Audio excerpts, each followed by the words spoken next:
আমার শুরু বলতে গেলে আমি তো মেদিনীপুরের ছেলে, মেদিনীপুরে আমার জন্ম। আমি ওখান থেকে 2004 সালে উচ্চ মাধ্যমিক পরীক্ষা দেওয়ার পরে কলকাতায় আসি পড়াশোনা, রবীন্দ্রভারতী বিশ্ববিদ্যালয়ে নাটক নিয়ে। তো তারপরে আমার মতো এরকম অনেকেই আছেন যারা কলকাতায় পড়াশোনা করতে এসে তারপরে গ্রুপ থিয়েটার, রেপার্টরি এরকমভাবে যুক্ত হয়ে হয়ে হয়ে অনেক মফস্বলী অভিনেতাই আছেন যারা এখন আমাদের সাথে, আমাদের সঙ্গে একই সঙ্গে আমরা কাজ করে চলেছি। বেশিরভাগই তারা আমার বন্ধু বান্ধব, অনেকে বন্ধু নয়, কিন্তু আমি জানি তারা আমারই মতন একটা যাত্রাপথের সঙ্গী। তুমি যেগুলো আমাকে জিজ্ঞাসা করলে যে অন্তঃশেষ রজনী বা অথই বা তারকর্ষণ বা এফআই মহানগর বা এই যে চরিত্র অ্যাকসেপ্ট করার যে জায়গা, অ্যাকসেপ্ট মানে এই চরিত্রটা আমি করবো, এই চরিত্রটা আমি করবো না। চরিত্রেরও আগে খানিকটা আমার একটু ঝোঁক থাকে যে আমি কাদের সঙ্গে কাজ করব, আমি কাদের সঙ্গে কাজ করছি, মানে সে নাটকের পরিচালককে, সে নাটকে আমার সহ অভিনেতা অভিনেত্রী কারা। আচ্ছা, এটা কিন্তু ওরকম ওই ওই বলিউড বা টলিউড স্টারেদের মতো নয় যে আমার নায়িকার পার্টটা কি করছে, ব্যাপারটা এরকম। ব্যাপারটা হচ্ছে যে মানে আমাকে তো জানতে হবে, কারণ যেহেতু আমরা এই বাংলা থিয়েটারে জবে থেকে ফ্রিল্যান্স সেট আপটা নিশ্চিত হয়ে গেল যে একজন অভিনেতা যার কোনো দল নেই, যার কোনো দেশ নেই, যার কোনো বাড়ি নেই, তা সে একটি ভাড়াটে অভিনেতার চল দেবশঙ্কর হালদারের হাত ধরে মূলত আস্তে আস্তে আস্তে আস্তে আমাদের জেনারেশনকে প্রায় আমাদের জেনারেশনের কাছে একটা ভবিষ্যতের পথ খুলে দিল। এবার সে পথ আলো না অন্ধকার সেটা সময় নির্বাচন করে, এখনো বলার সময় আসেনি যে এই ভাড়াটে অভিনেতার চল, ভাড়াটে অভিনেতার বাড়বাড়ন্ত, এটা থিয়েটারকে ফাইনালি কোনো পজিটিভ দিকে নিয়ে যাবে কিনা সেটা এখনই বলা যায় না। কিন্তু যাই হোক, এরকম একটা দরজা খুলে গেল বাংলা থিয়েটারে, যেটা অনেকদিন পর্যন্ত খোলা ছিল না। মানে এখন বাংলা থিয়েটারে সবই you can almost like consume, মানে তুমি কোরাস, এই কোরাসের চারটেকে পাওয়া যাবে না, এরকম কোরাসদেরকে আনা যায় ভাড়া করে, মূল অভিনেতা অভিনেত্রীকে আনা যায়, একটু কম অভিনয় আছে কিন্তু ভালো অভিনয় করতে হবে এরকম অভিনেতা অভিনেত্রী। মানে সিনেমার মতো এজেন্সি না হলেও থিয়েটারেও এরকম কিছু কিছু কিছু কিছু ছোটো ছোটো পকেটস আছে, কিছু কিছু প্লেয়ার আছে যারা এরকম আছে আমাদের এই বিভিন্ন ধরনের চরিত্র অভিনয় করছে। ফলত যেহেতু আমরা গ্রুপ করছি না, যেহেতু আমি নটধার সাথে যারা অথই করেছেন, বা ইন্দ্ররঙ্গের সাথে যারা অন্তঃশেষ রজনী করেছেন, বা পঞ্চম গদির সাথে যারা তারকর্ষণ করেছেন, আমি যেহেতু 365টা দিন তাদের সঙ্গে কাটাচ্ছি না, জীবনের নিরিখে তাদের সঙ্গে আমার আত্মিক যোগ ততটা নয়। সেই কারণে আমার কাছে এটা জানা খুব গুরুত্বপূর্ণ হয়ে পড়ে যে আমাকে আমার পরিচালককে, কে নাটকটা লিখছেন, কে সঙ্গীত দিচ্ছেন, কে আলো করছেন, আমার সহ অভিনেতা অভিনেত্রী কারা, এটা জানাটা সেই নাটকের অভিনয়ের কারণেই খুবই প্রয়োজন।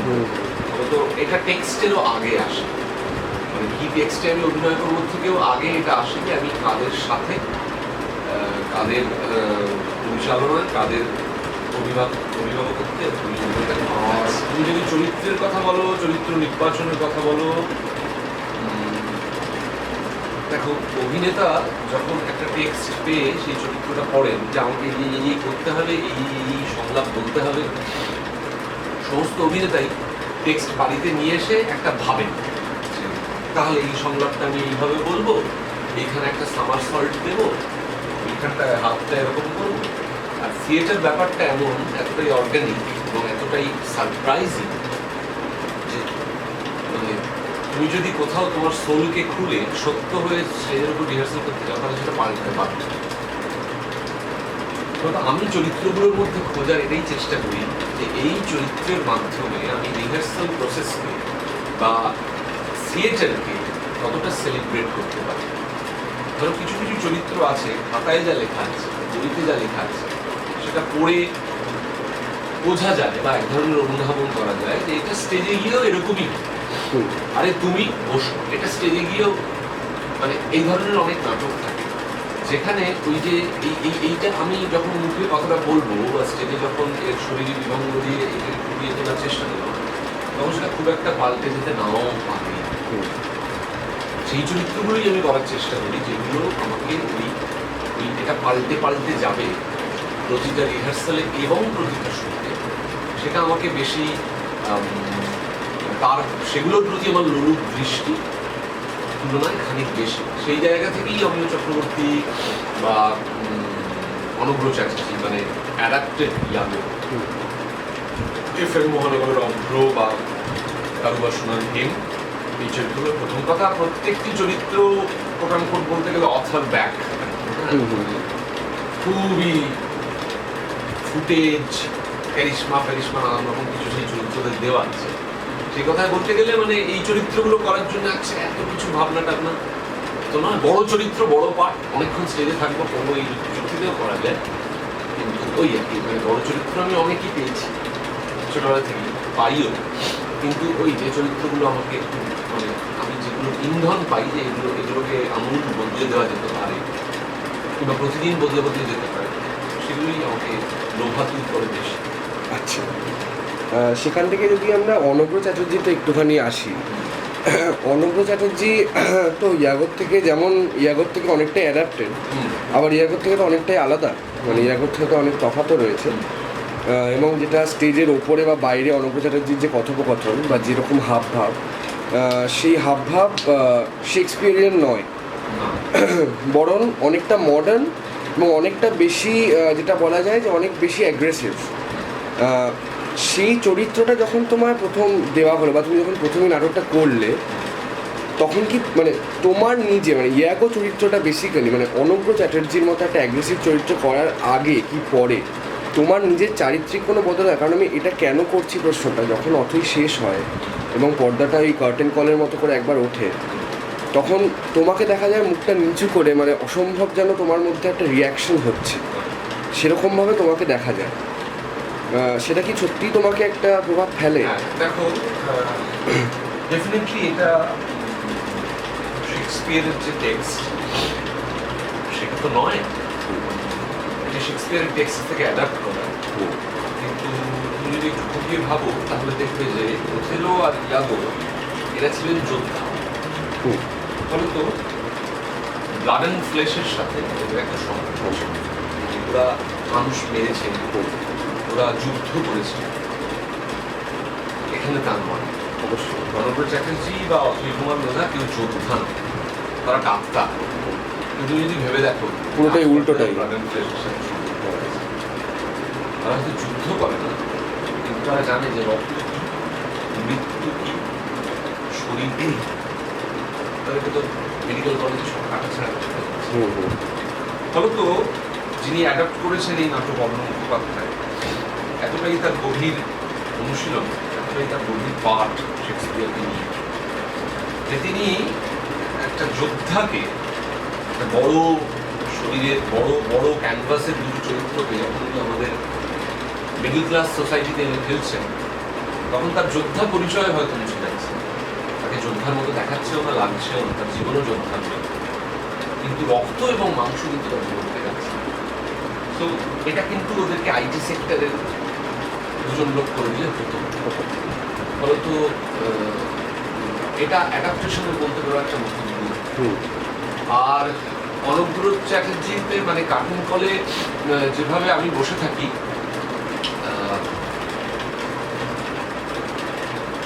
তার দুটো কারণ আছে। একটা কারণ হচ্ছে যে যেহেতু আমার মুখে তখন রং করা এবং যে ইমেজে ওই দৃশ্য শেষ হয় যে এরকম জোকারের মতো সেটা একটা লোক চিৎকার করছে, প্রথমত আমি টায়ার্ড থাকি, প্রত্যেকেই খুব টায়ার্ড, খুব হাঁপাই। এবং মানে আমি বলতে চাইছি যে আমার মধ্যে সাইকোলজিক্যাল কি কি রিয়াকশন হয় সেটা আমি তোমাকে এখন বলতে পারবো, সেটা তখনই হয়। এখন আমি সেটাকে অনুবাদ করে বললে নানান রকম সেই ইন্টেলেকচুয়াল শোনাবে। জানো তো আমার যেটা হয়, আমার প্রত্যেকটি স্নায়ুতন্ত্রে এগুলো তখন মনে হবে যে বানিয়ে বলছে, আসলে ওগুলো ওই তখনই মনে হয়, আবার তা খানিকক্ষণ পরে চলে চলে ওটা ওই মুহূর্তেরই অনুভূতি। পরে ওটাকে ট্রান্সলেট করার বা ব্যাখ্যা করার কোনো অর্থ হয় না। দুটো জিনিস হয়, একটা হচ্ছে আমি খুব টায়ার্ড থাকি, ঘাম দেয়, পাই, ফলে তো ওরকম করে বসে থাকি। আর আমি মুখটা তুলতে চাই না একটাই কারণে, তার কারণ আমি আমার ওই মুখটা ওই অবস্থায় ওই ওদের পাশে বসে থেকে দেখাতে চাই। তুমি বলতে পারো যে তাহলে ডিরেক্টর কার্টুন করার সিদ্ধান্ত নিলেন না। এবার ডিরেক্টর কার্টুন করার সিদ্ধান্ত নিয়েছেন, আমাদের থিয়েটারের অনেকগুলো ডেকোরাম আছে, অনেকগুলো রুলস আছে। কিন্তু তুমি খেয়াল করে দেখো যে কার্টুন করে কিছু বলা হয় না। হ্যাঁ হ্যাঁ। এবারে আমার একটা উদ্দেশ্য কাজ করে অভিনেতা হিসেবে যে আমি তাকাই না, কারণ আমার একটা নিজস্ব ইচ্ছা থাকে যে ওই যে চিৎকার করে বললাম কিলমি কিলমি, ওইটা নিয়েই যেন তারা বাড়ি চলে যায়। তারপরে তারা কার্টুন ঘোরার পর দেখলো কালো গেঞ্জি করে বসে আছে, মাথা নিচু করে, কিন্তু ওই মুখের ওই মুখটাই মনে এইটাই যেন মনে হয়। তারপর জুলু জুলু চোখে বেড়ালের মতো বসে আছে, সেটা না থাকাটাই আমার বেটার নয়। এই জন্য আমি এটা কোনো নাটকের পরেই গ্রিন রুমে অডিয়েন্সের সাথে মিট করা পছন্দ করি না। কিন্তু আমাদের বাংলা থিয়েটারের সিস্টেমই আমরা এই দেখে আসছি যে নাটক শেষ হলে দর্শক মনে করে অডিটোরিয়ামে ঢুকে পড়েন, তারা অভিনেতাদের বিরক্ত করেন বলছি না, তারা অনুপ্রাণিত হয়ে, তারা উত্তেজিত হয়েই আসে তাদের অভিনন্দন জানানোর জন্য। কিন্তু তুমি ভাবো যে একজন অ্যাক্টর 2 ঘন্টা 2.5 ঘন্টা ধরে গান ঝরিয়ে নেচে একটা চরিত্র প্রতিষ্ঠা করলেন, তার তো উদ্দেশ্য যে এই চরিত্রটাকে নিয়ে এই যে ইলিউশন বা এই ক্রিয়েট করবে, সেটা নিয়ে এসে বাড়িতে যাবে, অথচ দর্শক নিজেই এসে সেটা ভেঙে দেন। হ্যাঁ, কি করলে, কেমন, কি ভালো করলে, ভালো করেছি তো বাড়ি চলে যাবে নিয়ে, কিন্তু হয় না এটা। আর আমাদের অভিনেতারাও অপর দিক থেকে এটাকে খুব ইন্ডালজ করে এসেছেন দীর্ঘদিন ধরে। মানে এমনও হয় যে কোনো একটা শোয়ের পরে দিনগুলো দর্শক না হলে অনেকে প্রচন্ড ভেঙে পড়ে যে কি দর্শক এলো না, এমন এত ভালো হয়নি। হ্যাঁ, শোয়ের সাকসেসটা ওই নীতিতে মাপার একটা অভ্যাস তৈরি হয়ে গেছে। তো সেটা তুমি যেটা বলছো যে তোমার আমার যে রিয়াকশন, সেই রিয়াকশনটা আপাতত আমি বলবো একটা স্ট্র্যাটেজি, আমি দেখাতে চাই আমার মুখ, আর একটা হচ্ছে ফিজিক্যাল অনেকক্ষণ ছুটলে পরিচালক মানে পরিচালক নির্দেশক। হ্যাঁ, তুমিও তো ওই চৌমাথা নাটকটি এবং আরও অনেক নাটক, সংগ্রামের দুটো। আচ্ছা, চৌমাথা আর আচ্ছা আচ্ছা। তাহলে যখন তুমি কোনো অন্য পরিচালকের সাথে কাজ করছো, তখন তোমার পরিচালক সত্তাটা কি বেরিয়ে আসে কখনো, যে মানে ওটা খুব আলাদা করতে পারো তুমি? আলাদা করতে হয় না, আলাদাই। আচ্ছা, অভিনেতা হিসেবে আমার যে সত্তা, পরিচালক হিসেবে আমার যে সত্তা, সেটা হচ্ছে এই দিক আর ওই দিক। ওটা তুমি মেশাতে কখনো চাওই না? চাও না, হবে না। আচ্ছা, সেই জন্য আমি আমার নির্দেশিত নাটকে অভিনয় করো। চৌমাথায় তুমি একটা ছোট চরিত্রে পড়ে করেছি। ও আচ্ছা, ওটাতে তুমি কন্টিনিউয়াস নাও? আচ্ছা আচ্ছা, একটা শো। আচ্ছা আচ্ছা। নাটকের শোয়ের 2 দিন আগে দ্বিজেন বন্দ্যোপাধ্যায় প্রচন্ড অসুস্থ হয়ে পড়লেন। দ্বিজেন বন্দ্যোপাধ্যায় এখনো খুব অসুস্থ। হ্যাঁ হ্যাঁ হ্যাঁ। তো আমার সে স্বপ্ন সফল হলো না। আমি দ্বিজেন বন্দ্যোপাধ্যায়কে, আমার প্রফেসর ছিলেন উনি এবং ওরকম অনবদ্য অভিনেতা, তো আমি রিহার্সাল রুম অব্দি আনতে পেরেছিলাম, অনেক রাজি করি, উনি রিহার্সালও করেছিলেন। কিন্তু ফাইনালি ওনার শরীর তখন এতই খারাপের দিকে যাচ্ছে, ফাইনালি উনি এবং আমরা কেউই রিস্ক নিতে পারলাম না ওনাকে ছেড়ে তোলা। উনি আমাকে বললেন কি করবে, অনেক দরকার আমি করি, আমার পাঠটা মুখস্থ ছিল। কিন্তু উনি শোয়ের দিন 3টের সময় এসেছিলেন, যেদিন শো সেদিন বাকি অ্যাক্টরদের কল টাইম যখন ছিল ওনারও ছিল, উনি তখনই এসেছিলেন। আচ্ছা, সর্বক্ষণ আমাদের সঙ্গে ছিল এবং ফার্স্ট রোতে বসে কথা বলতেন। আচ্ছা, এবং সেদিন আমি পাঠটা করি, কিন্তু তারপরের দিন থেকেই পাল্টে আচ্ছা আমি করি। কিন্তু আমি একেবারেই আমার নির্দেশিত নাটকে অভিনয় করতে চাই না, কারণ আমি একটা নাটকে যখন অভিনয় করি আমার মনের স্রোত যেদিকে যায়, আমার নির্দেশকের মনের স্রোত ঠিক তার উল্টে দিকে।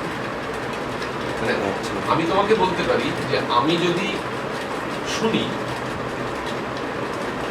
যে একটা নাটকের ডিরেক্টর আমি, তাহলে অভিনেতা হিসেবে প্রথমেই সেই নাটকটা লিখে যে না, আমি অনির্বাণ পাচ্ছি না পরিচালনা, কারণ একেবারেই এবার এটা আমাকে করতে হয় না, এটা চলে আসে। এটা আমার কোনোদিন অন্য লোকের অন্য নির্দেশনা নির্দেশকের নাটকে অভিনয় করতে যেতে মনে হয় না এখানটা এরকম করলে পারতো, ওরকম করলে পারতো। আচ্ছা হ্যাঁ, এখানে ডিজাইনটা দিয়ে এরকম কিছু আমার মনে হয় না। হ্যাঁ আমি ওদিকে নির্দেশনার জায়গা থেকে নির্লোভ থেকে আমার কিছু মনে হয় না। সে যেমন ধরে সাজাচ্ছে আমার কাজ, আমি আমাকে নিয়ে ব্যস্ত। আর যখন আমি নির্দেশনা করি তখন সবটাই আমি আমার অভিনেতা মনকে বিভিন্ন আচ্ছা তাই তোমার অভিনেতাদের সঙ্গে তোমার বিবাদ করতে পারে, সেটা তোমার হ্যাঁ। মানে তোমার অভিনেতাদের সঙ্গে তোমার বিবাদ করতে পারে যে এটা আমি এভাবে করতাম, মানে তুমি যদি না না নিজে ওইটার কথা বলছি, আচ্ছা ওইটার কথা বলছি না না সেটা তো প্রসেস নয়। হুম। অভিনয় করে দেখতে পারো তো প্রসেস নয়। হুম। এমনিতে আমি যে সমস্ত অভিনেতাদের নিয়ে কাজ করি তারা অল অ্যাক্টার, মানে প্রফেশনালস প্রফেশনালস বলার থেকে বড় কথা হচ্ছে দে আর অ্যাক্টার। তারা Good অনেকেই হয়তো অভিনয় করে দিন যাপন করতে পারে না, কিন্তু দে আর অ্যাক্টার। ফলত আমাকে কোনো অভিনেতাকেই একেবারেই সেই বাঁদিকে বাঁ হাত তোল ডান হাত তোল করে করতে হবে। তারা দে আর অ্যাক্টার, তারা they know how to act. ফলত তাদেরকে পরিচালনা করাও একটা আরামের বিষয়। আচ্ছা অসুবিধা কিছু না, কিন্তু আমার দুটো সেলফ সমস্যা। এরপরে যেটা আমি বলবো যে সংঘারাম হাতিবাগান তো তোমার দল, মানে তুমি এবং তথাগত চৌধুরী তোমরা একসাথে ওটাকে তৈরি করেছো। সংঘারাম হাতিবাগানের প্রতি তোমার যে অ্যাটাচমেন্টটা, তুমি ওদের প্রত্যেকটা নাটকে যাও কারণ তোমার নিজের দল, সেখানে তুমি একটা অভিনয় করছো, ধরো অভিনেত্রী নাটকটি সংঘারাম হাতিবাগানের প্রোডাকশন, আর তুমি অর্ধশেষ রজনী করছো যেটা অন্য একটি দলের প্রোডাকশন।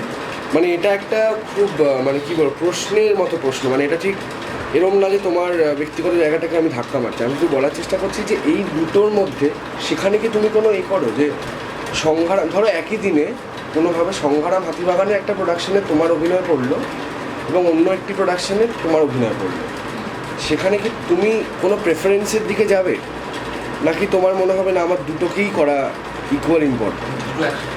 দুটো একসাথে করতে পারবে না, যদি এরকম হয় সেক্ষেত্রে তুমি কাকে বেশি প্রেফার করবে? যে আগে বলেছে আচ্ছা যেটা আগে যে বলেছে মানে সেখানে তুমি সংঘারাম হাতিবাগানটা তোমার কাছে এ হবে না, সিস্টেম না সিস্টেম। আমি যেহেতু বাইরে ফ্রিল্যান্স অ্যাক্ট করি, সংগ্রামের শো যদি আগে ঠিক হয়, এবার ধরো সংগ্রামের শো, সংগ্রাম তো আমাকে হায়ার করেনি না নিজস্ব নির্মাণদা ডেট আছে এবং তারা জিজ্ঞাসা করেন আমরা নিজেরাই তো অর্গানাইজ নিজের করি। করে এবার সেক্ষেত্রে যদি আগে থেকে আমাকে অর্গানাইজেশন আপনি ডেট দিয়ে রেখে দেয় তাহলে সেই ডেটে আমরা অর্গানাইজ করবি।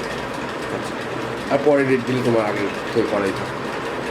আর পরে যদি সংগ্রামের শোয়ের দিন ডেট দেয় তখন বলবো সংগ্রামের শো। আচ্ছা ডেট সংগ্রামের প্রেফারেন্সের জায়গাটা ডেটের জায়গা, সংগ্রামের প্রেফারেন্সের জায়গাটা হচ্ছে যে ওই যে কারণে এই আর প্রথম কথা সংগ্রাম আমার বা তথাগত গল্প না তোমরা তৈরি করেছো তারপর তো? না আমরা তৈরিও করি। ও আচ্ছা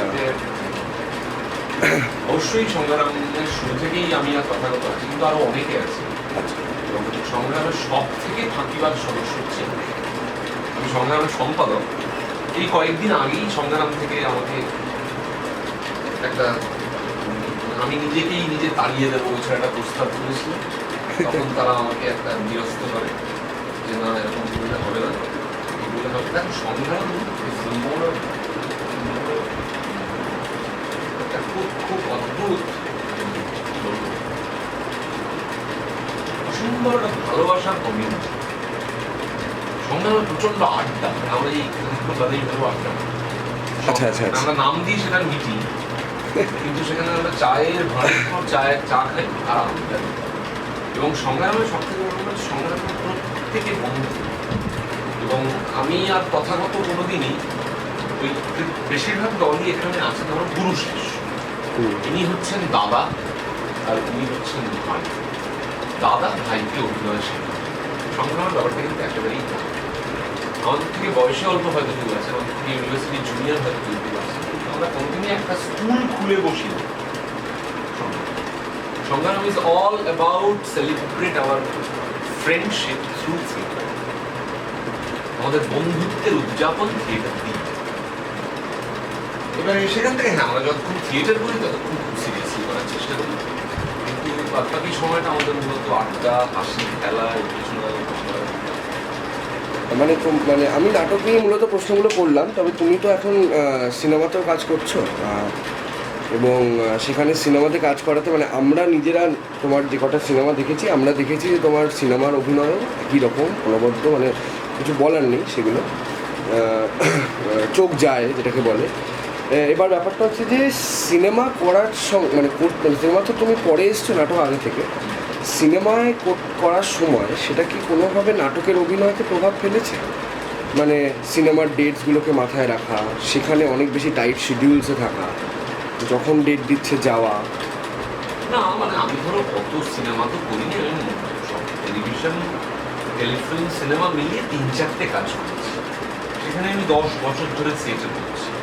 ধরো তো আমার এখনো ওরকম বাবান্দা বা বেদুদার মতো ওরকম মানে অত আমাকে টাইট শিডিউলের মধ্যে পড়তে নাই। মূলত আমি একসাথে দুটো করা পছন্দ করি। আমি যখন ছবিগুলো করেছি, ইগলের চোখ করেছি বা অন্যান্য অডিয়েন্সের সঙ্গে কাজ করেছি, তখন আমার সেপারেট শিডিউল করা ছিল। এবার আমি আগে থেকে সেগুলো অ্যাডজাস্ট করি। এবার কী হয়, অ্যামাউন্ট অফ ওয়ার্ক বেড়ে গেলে তখন ওইখানে একটা রিহার্সাল গুলি, ওইখানে হাফ শুটিং গুলি, আমি কিন্তু 4টে বেরিয়ে যাবো, এগুলো প্র্যাকটিক্যালি করতে হয়। কারণ আমাদের এখানে সারপ্লাস আছে, এত কাজ হয় এবং সার্ভাইভ করতে গেলে এত কাজ করতে হয়, ফলে তো অলমোস্ট সব অভিনেতা অভিনেত্রীদেরই করতে পারে। সেই কারণে আমি যেহেতু করতে চাই না, এবার কাজও কম, টাকাও কম, হ্যাঁ সেই এবার যদি টাকা বেশি করতে হয় তাহলে প্রচুর করতে হবে। এখনো তো আমি ওই প্রচুরের খেলায় ঢুকিনি। এখন অব্দি আমার থিয়েটার আর সিনেমার শিডিউল নিয়ে খুব মানে খুব অসুবিধে কিছু আলাদা করে সিনেমা আলাদা করে থিয়েটার করেছি। আমি দুটো একসাথে করা পছন্দ করি, কারণ সিনেমা ইজ ডিফারেন্ট, মানে অ্যাক্টিং এর জায়গা থেকে অভিনয়টা আলাদা নয়। কিন্তু কি হয়, সিনেমার management of an actor himself হয় না। থিয়েটারে ধরো একজন অ্যাক্টর নিজেকে ম্যানেজ করছে, আমি অতিরিক্ত শোতে 3টেই গেলাম, 6টা থেকে ওই যে আমার নিজের একটা ম্যানেজমেন্ট আছে যে এরপর আমাকে 3 ঘন্টা পারফর্ম করতে হবে, নিজের সাথে নিজের একটা বোঝাপড়া আছে। সিনেমাতেও সেরকম 5টায় কর, সকাল 6টার সময় গাড়ি করে গিয়ে রাজারহাটে, এবারে ধরো শুটিংটা হবে রাত 12টায়, তখন একটা অন্যরকম সেই ম্যানেজমেন্টগুলো একটু আলাদা। অভিনয়ের কথা বলছিলাম, বুঝতে পেরেছি, সেই তৈরি করা ম্যানেজমেন্টগুলো এত আলাদা, সেটা না একসাথে করলে একটু ডিফিকাল্ট হয়ে যায়। মানে সেরকম তো আমি করেছি, আমার এরকম হয়েছে যে শুটিং আর শো একদিনে করেছি, এটা খুব বেশি না, কিন্তু করে দেখেছি যে একটু বিপদগ্রস্ত হয়ে যাওয়ার চান্স দেখা যায়। হ্যাঁ।